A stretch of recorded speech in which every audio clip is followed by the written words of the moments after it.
Hello, public opinion aficionados, and welcome to Rasmussen Reports, where we track not only political opinions in America, but also economic opinions. And let me tell you what, economic opinions matter now way more than they did just a few short days ago.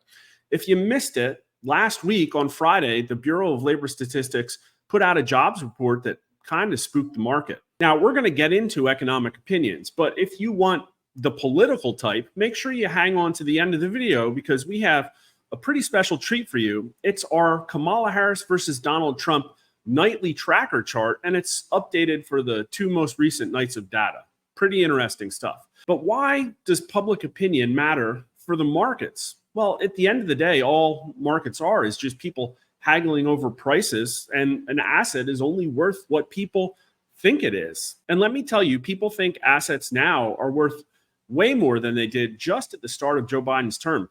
In fact, the S&P as of last week was up over 43%. Now, I have a little something to show you for the zero hedge readers, but this is basically where we're at right now. Since last week, the S&P has lost about 8%, and the Nikkei in Tokyo had its biggest loss in almost 40 years. And anyone paying attention to us knew that the job numbers were way worse than reported by the government. Here's our most recent July 2024 unemployment numbers. We also released this the same day that the BLS does.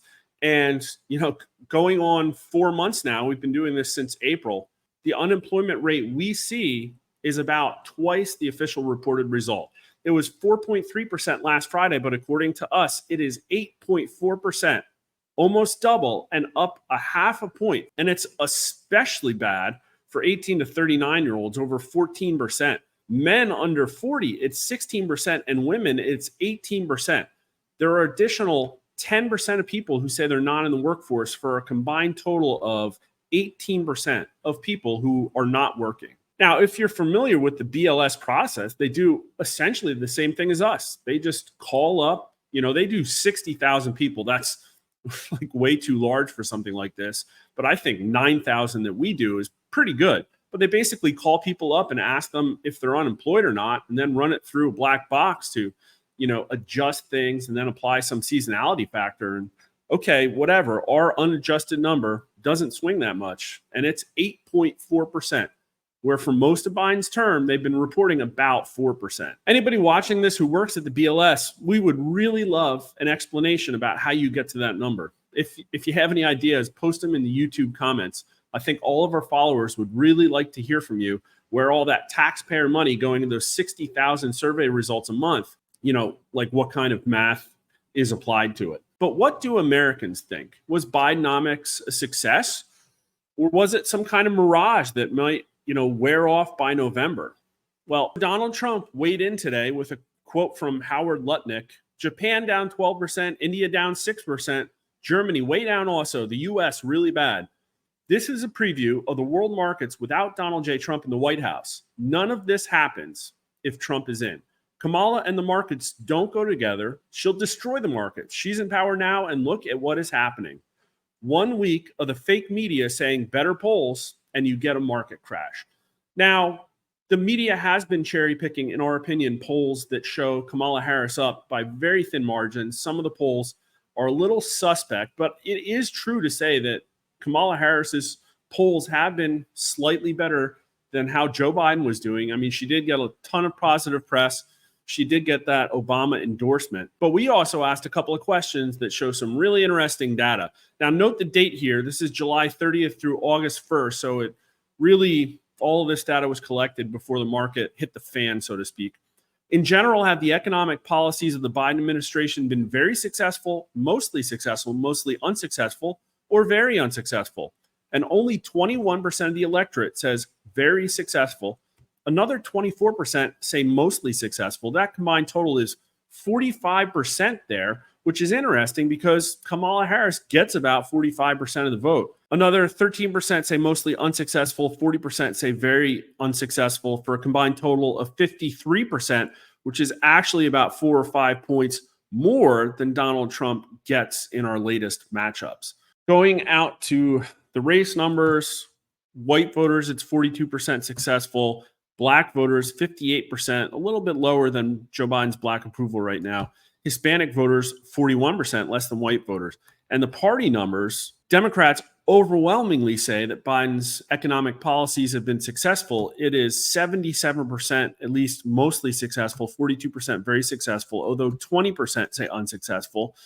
Republicans, it's kind of the other way around, 18% successful, but a combined total of 82%, a bigger number, who say unsuccessful, an astounding 69% who say very unsuccessful. It's a pretty big signal here. For 69% of Republicans to say very unsuccessful, but only 42% of Democrats to say very successful. But the independents, only 37% of them say successful, a combined total of 60% say unsuccessful, 42% very unsuccessful. And as you all know, Kamala Harris is a member of Biden's administration, and Kamala Harris has to win a majority of independents. Here's a quick look at the Biden approval numbers showing that Joe Biden's strong approvers are less favorable than Joe Biden's strong disapprovers are unfavorable here. 65% of Biden's strong approvers say very successful, but a combined total of 97% say at least mostly successful.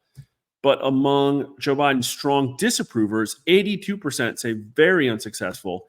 It gets up to 97% when you add mostly unsuccessful. But look at the somewhats. This is interesting. The somewhat approves of Joe Biden. Those are very special people. They refuse to say very successful, but they won't say unsuccessful either. 64%. This might be the blue no matter who folks. But here are the somewhat disapproves, and maybe these people are just out. I mean, it's all noise in the middle here. 35% mostly successful, 41% say mostly unsuccessful. If we had a I don't care response, that would probably be the biggest number. Will Kamala Harris's economic policies be better or worse than Joe Biden's policies? And only 22% of the electorate says better, but 38% says worse. Another 33% say about the same. Only 41% of Democrats say that Kamala Harris's policies will be better than Joe Biden's. Although only 11% say worse, 40% say about the same. I think that probably makes sense. 9% of Republicans say better, but 68% say worse. And only 15% of independents say better, while 37% say worse. But here's the kicker. Will Donald Trump's economic policies be better or worse than Joe Biden's policies?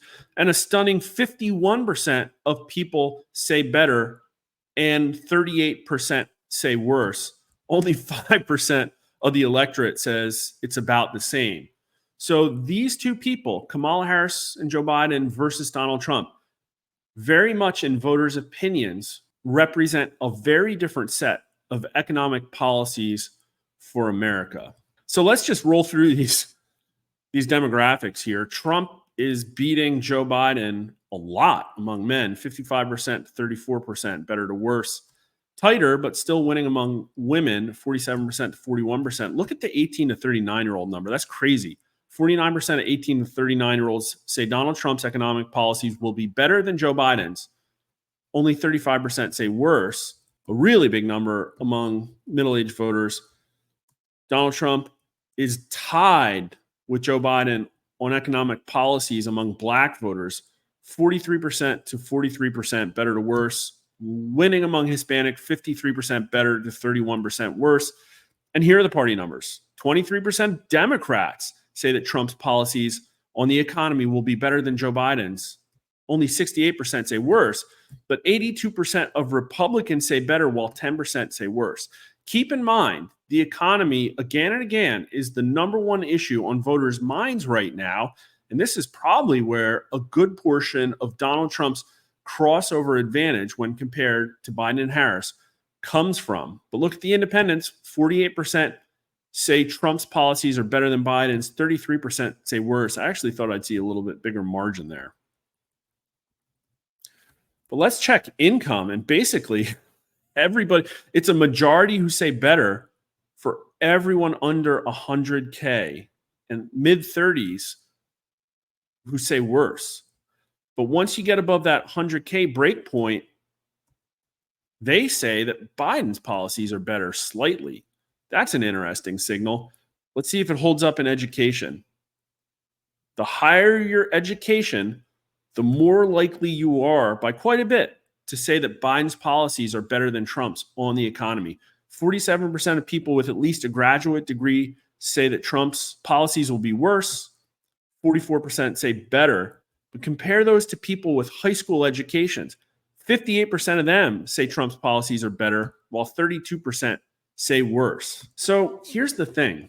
No matter how hard they try to spin the Biden administration record, no matter how selective they get with the polling for the next 2 or 3 months when they make their headlines, they're really not going to be able to outrun the fact that on the two issues that matter most to voters, the border and the economy, voters think the Biden administration was absolutely terrible. And guess what?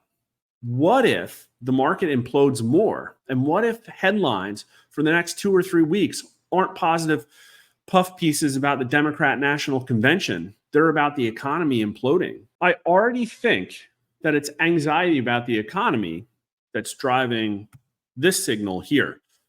So if you haven't seen this chart yet, these are all the nightly results that we've done since Kamala Harris became the Democrat candidate. And each of these is a smaller sample than a normal poll, about 360 results. So taken individually, each of them has a pretty big margin of error, but they're really useful when trying to figure out trends. And the trend we see here is that Kamala Harris did get a bounce, but it kind of looks like it's fading and Donald Trump is rebounding. Donald Trump beat Kamala Harris the first night by 16 points. The next night, it was down to 6 points. And then actually for 2 nights in a row, Donald Trump was losing to Kamala Harris in our polling. But look at this. In our most recent night of results, Donald Trump is back up over Kamala Harris, 7 points. The night before, you also haven't seen this result. It was 1 point. So is this number going to swing around? Yeah, absolutely. But what we're going to see, in my opinion, is probably this is going to settle into a 3 or 4 point race. At least that's what I said last week before the market started crashing. If you have any opinions on where you think this whole thing is going, make sure you post them in the YouTube comments as well. And I also wanted to show you this. This is our daily Joe Biden presidential approval snapshot. And the number I want to highlight here is Democrat right track at 52%. Now that Joe Biden's not the candidate, to be honest, his job approval rating doesn't really matter that much anymore. We probably shouldn't even bother polling it. 44%, he's probably going to stick around in the mid-40s for the rest of whatever term he has left. Right track all of a sudden becomes a lot more important. And guess what? Only 26% of independent voters think the country is on the right track right now, but 67% say it's headed in the wrong direction. Democrats were tied at about 46 to 46%, a month or two ago when Joe Biden was their candidate before he had that horrible debate. And then after the events of the last 2 months, it actually shot up to 62% right track. Democrats were euphoric to get a new candidate in and to see all of this media and press unity as all of the Democrat leaders threw their support behind Kamala Harris. Here's the problem, though. This number is eroding rapidly. Just 7 days ago, it was 61%, but Democrat right track is down to 52% right now, a pretty massive drop. And I think we're going to see it revert back into the 40s. This is another really horrible sign for Kamala Harris. Black voter right track is also only 39% right now, but 54% of black voters say the country is headed in the wrong direction. And let's not even mention Hispanic and other race voters. They're 33% to 59%. Even only 27% of women say the country's on the right track. This is some pretty strong evidence of gaslighting. Everything is sunshine and roses right now in the mainstream corporate press, but Americans think the economy is bad, think Biden's economic policies are worse than Trump, have a really dim view of the direction the country is headed. And it's for those reasons that, in my opinion, Kamala Harris is now, again, losing in the polls after everything the media had to throw behind her. If you have anything to add to the conversation, again, go to YouTube, drop it in the comments, like the video while you're there, and subscribe to the channel if you haven't already.